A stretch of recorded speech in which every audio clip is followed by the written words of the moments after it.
Honestly, the kind of models that we're using for trauma are largely based on Western conceptions of trauma, like PTSD.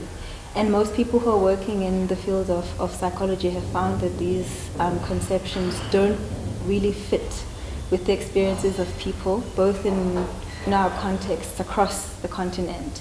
And I think if we're going to really help the people we're working with, if we're going to respond to the lived experiences of people, we need to rethink what trauma means from their perspective.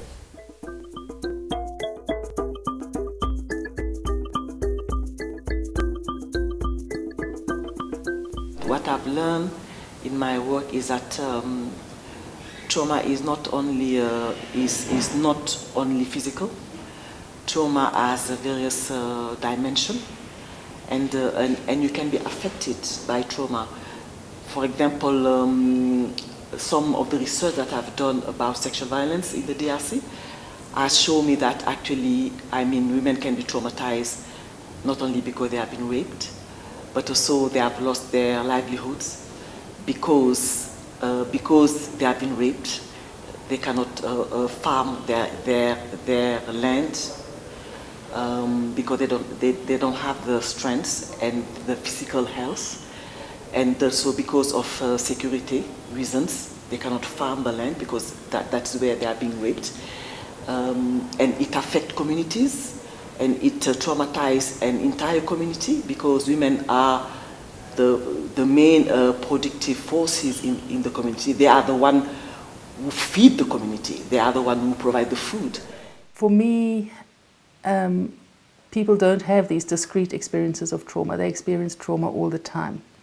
At the moment, there's this, in the field of psychology and psychiatry, there's this huge debate about, do you deal with the daily stressors, which in poor communities is around food, is about shelter, is around education, access to healthcare, or do you deal with past trauma, which, for example, in the inner city community is usually around war. It's about the war rapes in Bukavu and Goma. It's about what children have witnessed.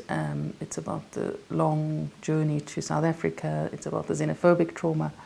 So do you deal with that, or do you deal with the daily stresses? We find we need to deal with both at the same time, all the time.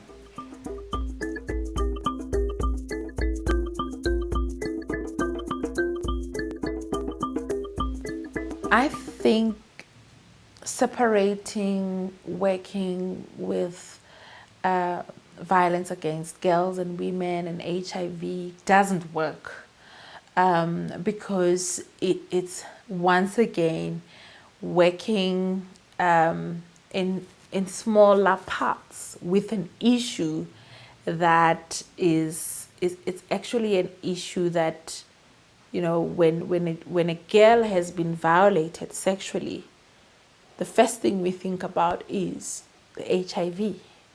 That's our reality. So how can we even be thinking that it's going to work if we separate the issues, that they're going to go there for the sexual abuse and then they're going to go there for the HIV, because one leads to the other, you know. So I don't think that it works to separate the issue. And I think the benefits of working holistically with the whole problem is that it saves a lot of time, it saves a lot of money.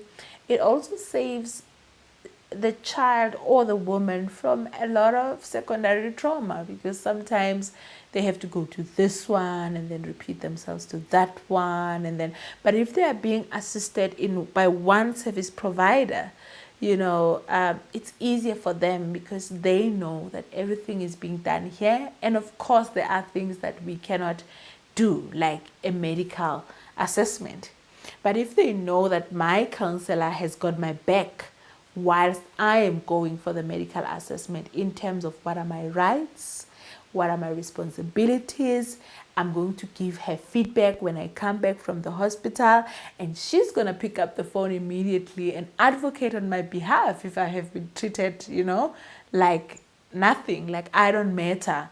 And one person is doing that, all of that, then there is better coordination of the problem. I don't think the separation of people's realities works at all. I think there's a huge risk in organizations becoming like medical professionals. You know, I'll deal with your nose, but not with your hand or whatever else might be wrong with you, or not with your headache. And that is what we are seeing. So people are saying we only deal with torture, we don't deal with trauma. What's the difference? Or we only deal with HIV, but we don't deal with child abuse. I do think we need services that are able to deal with people's whole realities. Yeah, I think there is no space for that separation. A holistic approach would mean that people have a range of skills, or are able to draw on other people's range of skills in order to meet people's needs more. Yeah, more effectively, but more humanely. Not just in terms of effectiveness, humanely. The reason we are doing prevention of violence is really to address trauma, even if we are not addressing it from a clinical psychologist angle, or from a direct service provision. I have been intrigued by the discussion that the whole continent is in trauma to begin with. But I think for those of us who are living in this patriarchal setting, and some settings are more deeply entrenched in patriarchy than others, the issue of trauma is very real on two fronts. Once you're doing transformative work, you really need to recognize the issue of trauma. You're not just trying to transform systems and structures, you're also trying to deal with trauma that is intergenerational. But also, if you do prevention work, I think it is also your responsibility to ensure that there are services of good quality. And the discussion on reconceptualizing trauma for me means that we're talking about services that are relevant for the women in this context and that are going to make meaningful change in their lives. And that then drives back to the work on prevention. If we have shifts in the lives of survivors, shifts in the lives of those around the survivors, we then can have shifts in the social norm change or prevention work that we are doing.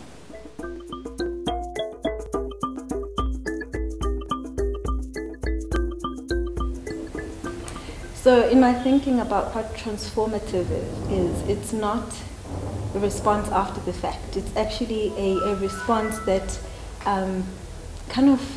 involves preventing the whole process of violence against women.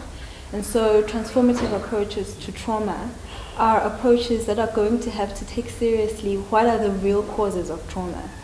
So causes such as power dynamics in society, the injustice that leads to violence against women, as well as issues of gender inequality. So transformative approaches are also approaches that are going to look at trauma from a holistic perspective. Because violence and issues of HIV are not just an individual act or an individual experience, they are part of a systemic issue, challenge that we have. So to address emotional well-being as one single person's challenge is to be naive, especially as we're discussing reconceptualizing trauma. Poverty is a mental health risk. It probably is the biggest mental health risks, especially for women. It makes them susceptible to gender violence. It forces them into transactional sex. It creates undernutrition in children, which then it doesn't, creates learning problems later. It is the biggest risk of mental health problems, and we don't seem to recognize it because we're so stuck on the medical model. So at least in the sort of main discourse in this country, still mental health is equated with psychiatric illness. And if we could recognize that mental well-being or emotional well-being is intimately connected to people's living conditions, maybe it would go a bit further than just treating schizophrenia and post-traumatic stress disorder with drugs and cognitive behavioral therapy.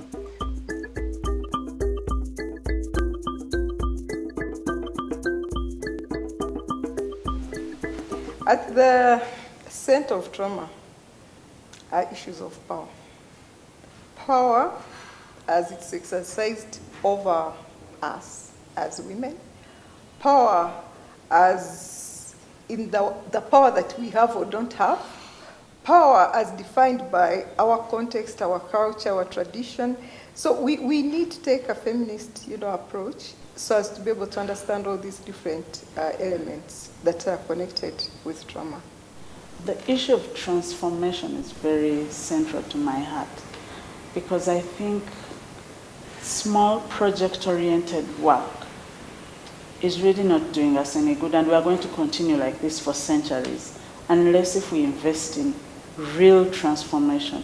And for me, feminist transformation is addressing the very structures of power that keep us in this position. Yes, we might come to all these workshops, talk about all these issues, but if we don't address the issue of power, how we conceptualize it, those of us working on the issues, how we live it, those working in the issues and all of us around us, then we just end up going around in circles. And I feel feminist analysis and also transformative work is what we actually need. It is important to look at transformative feminist approach because of the way feminism impacts on those people whom we work with.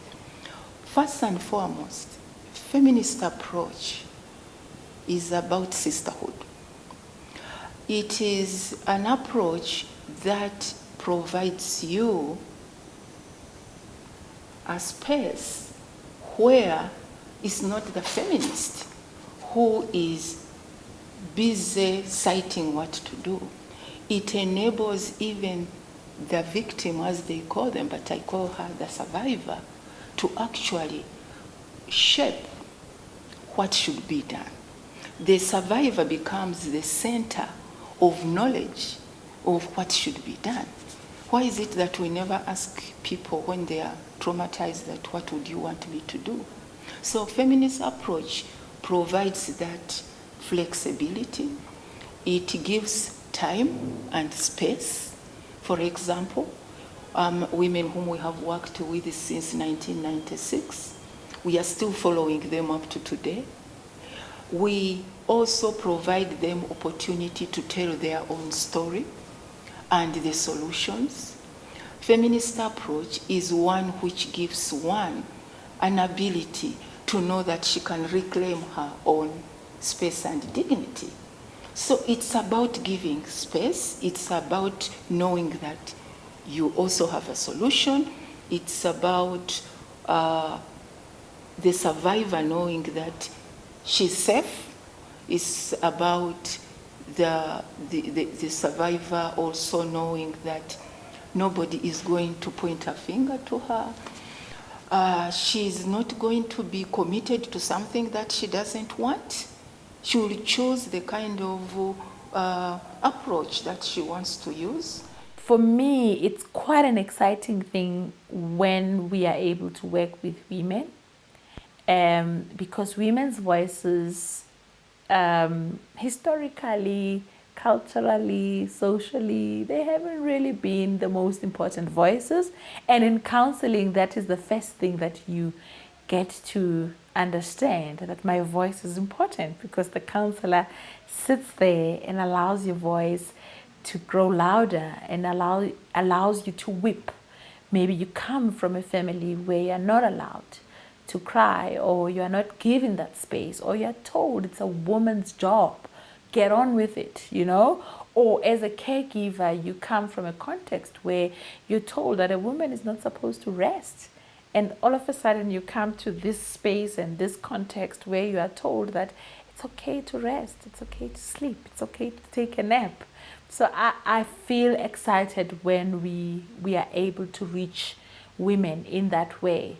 So because we are able to model and teach, not in an arrogant way, but teach new ways of being a woman in the world or in Africa,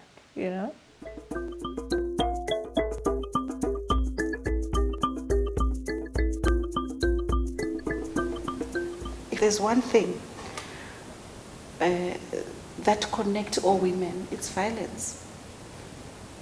If there is one thing that connects women, it's issues like HIV. It does not matter how educated you are. It does not matter where you are at in life. We are connected. And so even as I stand in front of women, as a director, as a lawyer, I am not different from that woman. In fact, I think that sometimes ordinary women have a lot more support than we have, because a lot of the times you are alone. A lot of the times there is so much you are expected to do. And you are expected to balance the personal and the professional with very minimal support. So it is critical to actually take care of the well-being of women human rights defenders, because apart from our own pains, we are having to shoulder a lot of pain from the other women. As I used to say, I think that you can't give what you don't have. If you are not well yourself, you can't provide well-being. You can help someone. If you are not healed, you can heal. Help someone to heal. That is, we need really. We are not gods, but we are human beings. And human beings with our stories, our frustration, our success, all our hopes, and all those are taken in our work. But also, we interact with our clients. So they have this impact on us and our daily life and our life of every day. That means, really, when we speak about trauma, we forgot that ourselves, we are also in the front line. And so we need really to be taken care, and so as we can have a good response to the others. It's very, very important that those who give care have something to give. And it's very, very important to realize that it's not them against us. We are part of the trauma. We live in the same context. We are part of the trauma because we absorb it from others. And we are part of the trauma because we live in traumatizing countries. And then we operate within organizations. Organizations are our vessels. They are our holding camps. So if an organization is not well, though people within that organizations are not likely to be, an organization should give energy. And if it doesn't, then it means that people working in those organizations have no energy and they can't do the work they are supposed to do. So yes, we need to work with ourselves as caregivers, but we also need to ensure that the containers, organizations are clean, they are energizing, they have soul. It is very important to invest in practitioners, because first and foremost, the feminist practitioners who deal with the entire body of a woman are very few. They are very few. But look at the problem. When we talk about conflict, I wonder where conflict starts and post-conflict. As for women, I know very well that there is no time for us when we are peaceful. Whether it is peaceful time, a woman is in conflict. And the few of us who are handling all these aspects, if we are not invested in, we can also do harm. Because we take all that we hear, we also get angry, we get desperate because we are not seeing things changing. And sometimes we have seen women who have put themselves at front line, ending up with the diseases that we don't even understand. Many feminists are dying of cancer. Many. And nobody is asking, why is there a pattern of frontliners dying of cancer? It's because of all that they are getting.